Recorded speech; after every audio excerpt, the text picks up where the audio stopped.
दोस्तों, supreme court के senior वकील कॉलिन ने न्यायपालिका में घुसपैठ और लोकतंत्र पर हमले को लेकर एक विस्फोटक खुलासा किया है। इस बयान के बाद मोदी और शाह की नींद हराम होने वाली है, क्योंकि जिस तरीके से लगातार यह बात कही जा रही थी कि न्यायपालिका में फासिस्ट ताकतों की घुसपैठ हो चुकी है और उसके हिसाब से ही अब न्यायपालिका से फैसले दिए जा रहे हैं। जिस तरीके से विपक्ष के नेता राहुल गांधी ने प्रेस कॉन्फ्रेंस करते हुए यह बात कही थी कि न्यायपालिका भी अपना काम सही से नहीं कर पा रहा है, विपक्ष को अब न्यायपालिका की भूमिका निभानी पड़ रही है। जिस तरीके से डीवाई चंद्रचूड़ के रिटायर होने के बाद से लगातार न्यायपालिका की साख पर सवाल उठते चले जा रहे थे, अब सुप्रीम कोर्ट के सीनियर वकील कॉलिन ने इस पर एक बड़ा बयान दिया है और उनके बयान के बाद से भारतीय जनता पार्टी के तमाम बड़े नेताओं की नींद हराम होने वाली है कि जिस तरीके से न्यायपालिका पर दबाव डालकर फैसले अपने पक्ष में कराए जा रहे थे, अब सुप्रीम कोर्ट के सीनियर वकील कॉलिन ने इस पर बेहद ही अहम खुलासा करते हुए न्यायपालिका में जिस तरीके से फासिस्ट ताकतों की घुसपैठ हो रही है उस पर एक बड़ा बयान दिया है। एक एक खबर पर विस्तार से चर्चा करेंगे कि आखिर सुप्रीम कोर्ट के सीनियर वकील कॉलिन ने और क्या कुछ कहा है और जिस तरीके से हैदराबाद में बैठक चल रही है, उन्होंने अपने बैठक के दौरान साफ तौर पर यह कहा कि सरकार पूरी तरीके से न्यायपालिका पर दबाव डाल रही है और सारे जो जज हैं वो पूरी तरीके से डरे हुए हैं। देखिए, खबर आपकी स्क्रीन पर है। सुप्रीम कोर्ट के वरिष्ठ अधिवक्ता कॉलिन ने शुक्रवार को न्यायपालिका में फासिस्ट घुसपैठ और लोकतंत्र पर हमले के बारे में बेहद आंखें खोलने वाला बयान दिया है। फांसीवाद पर हैदराबाद में जारी संगोष्ठी के दूसरे दिन उन्होंने अपने भाषण के दौरान कहा कि अनेक तथ्यों और घटनाओं के जरिए से पुरजोर ढंग से इस बात को रखा कि मोदी सरकार ने न्यायपालिका को पूरी तरीके से बर्बाद कर दिया है और लोकतंत्र को अंदर से खत्म कर दिया है। तमाम लोकतांत्रिक संस्थाओं का बस ढांचा बचा रह गया है।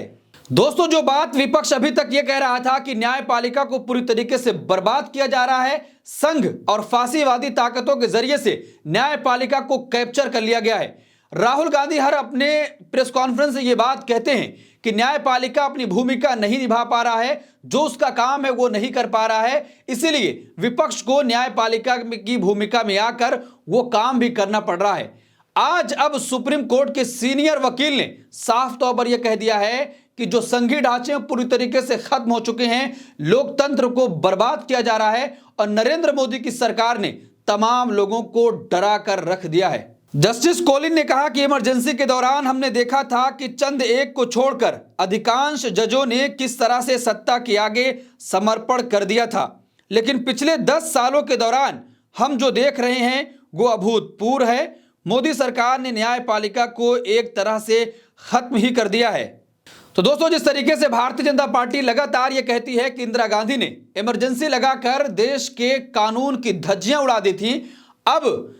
सुप्रीम कोर्ट के सीनियर वकील कॉलिन साफ तौर पर यह कह रहे हैं कि उस वक्त कुछ जजों को छोड़कर तमाम जजों ने सरकार के सामने झुकने का काम किया था, लेकिन पिछले 10 सालों में नरेंद्र मोदी ने पूरी तरीके से न्यायपालिका को खत्म करने का काम किया है। वहां पर सिर्फ इमरजेंसी लगाई गई थी कुछ महीनों के लिए, लेकिन यहां पर तो बीते 10 सालों में वो तमाम चीजें हो रही हैं जो न्यायपालिका के लिए बहुत ही नुकसानदेह हैं। दोस्तों, वकील कॉलिन ने जिस तरीके से जिन जजों ने हिम्मत दिखाई सरकार से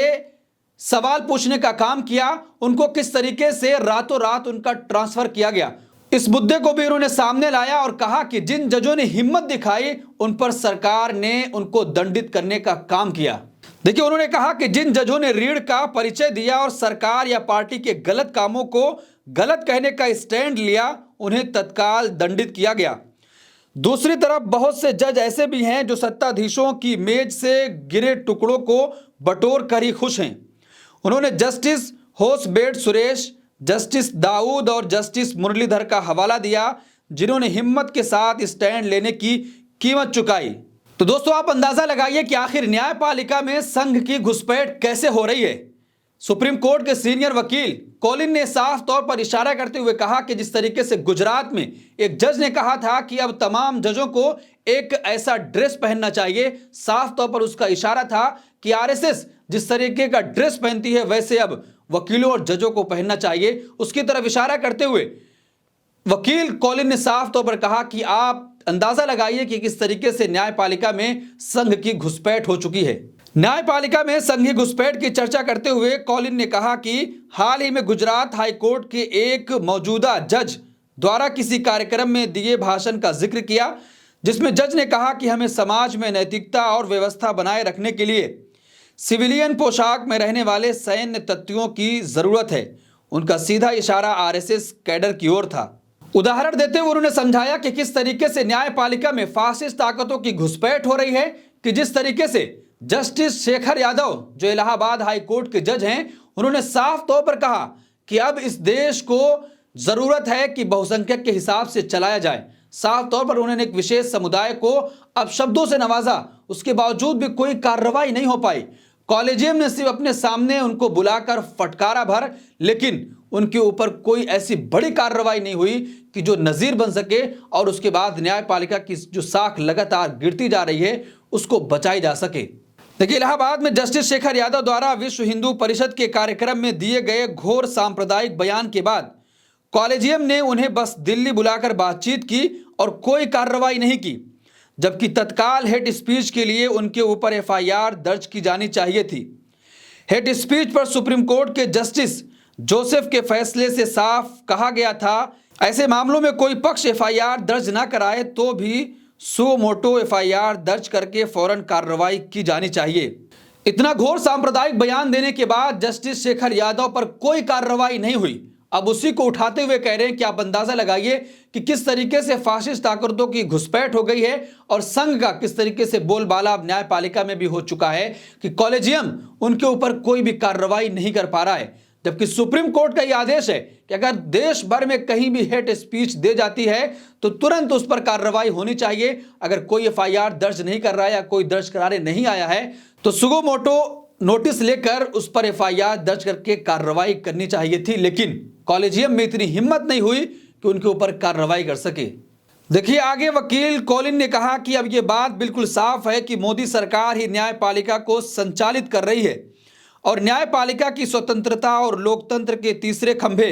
जैसी बातें फिजूल साबित हो चुकी हैं। दोस्तों, वकील कॉलिन ने उन तमाम बातों को उठाया जिस तरीके से लगातार कि सिर्फ सरकार से सवाल पूछने की वजह से आज देश के युवाओं को जेलों में डाला गया है, कि जिस तरीके से यूएपीए जैसे कानून लगाकर उनको जेलों में सड़ाया जा रहा है। वकील कॉलिन ने साफ तौर पर यह कहा कि न्यायपालिका यह कहता है कि किसी को जेल में नहीं रखा जाएगा, लेकिन बहुत सारे ऐसे युवा हैं कि जिनको सिर्फ सरकार का विरोध करने की वजह से यूएपीए के तहत मामला दर्ज करके जेलों में रखा जा रहा है, उनकी सुनवाई तक नहीं हो पा रही है। जिस तरीके से जीएन साईं बाबा और स्टैन स्वामी को न्यायपालिका जमानत नहीं दे पाया,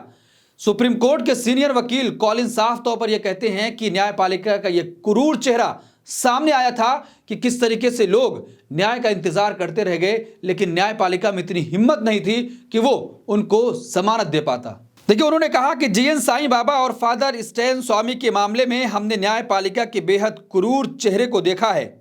पीड़ित 85 वर्ष के स्टैन स्वामी को जिस तरह से बीमारी में बेहद बुनियादी सुविधाओं तक से वंचित रखा गया वो कल्पना से परे है। साईं बाबा को बॉम्बे हाई कोर्ट के 2 साहसिक जजों द्वारा सभी आरोपों में बरी किए जाने के बाद जस्टिस एमआर शाह ने रातों रात सुनवाई करके वापस जेल भिजवा दिया, मानो वो बाहर आकर कोई बड़ा अपराध कर देते। उन्होंने आगे कहा कि कुछ सालों में उनमें ऐसा बदलाव आ गया है कि जज रहते हुए भी उन्होंने मोदी को अपना भगवान घोषित कर दिया है। तो दोस्तों, जिस तरीके से जस्टिस शाह ने उस फैसले को बदला और फिर रातों रात उनको जेल में डाला, उस पर कहा कि उनके अंदर इतना बदलाव आ गया है कि अब वो मोदी को अपना भगवान ही घोषित कर चुके हैं। तो दोस्तों, जिस तरीके से सुप्रीम कोर्ट के सीनियर वकील कॉलिन ने साफ तौर पर न्यायपालिका में जो घुसपैठ हो रही है, संघ का घुसपैठ, फासिस्ट ताकतों का घुसपैठ, पूरी तरीके से मोदी और शाह की नींद उड़ाने वाला बयान उन्होंने दिया है और तमाम उदाहरण दिए कि जिस तरीके से न्यायपालिका को कंट्रोल किया जा रहा है कि अब कॉलेजियम भी कोई बड़ी कार्रवाई नहीं कर पा रहा है और सुप्रीम कोर्ट से, हाई कोर्ट से कुछ ऐसे फैसले नहीं आ पा रहे हैं, मन मुताबिक फैसले वहां पर हो रहे हैं और अपने लोगों को पूरी तरीके से अब न्यायपालिका के अंदर बिठा दिया गया है। इस पूरे मामले पर आप क्या सोचते हैं, आपकी क्या राय है, कमेंट बॉक्स अपनी राय जरूर दें और ऐसी तमाम खबरों के लिए देखते रहिए देश नीति। धन्यवाद।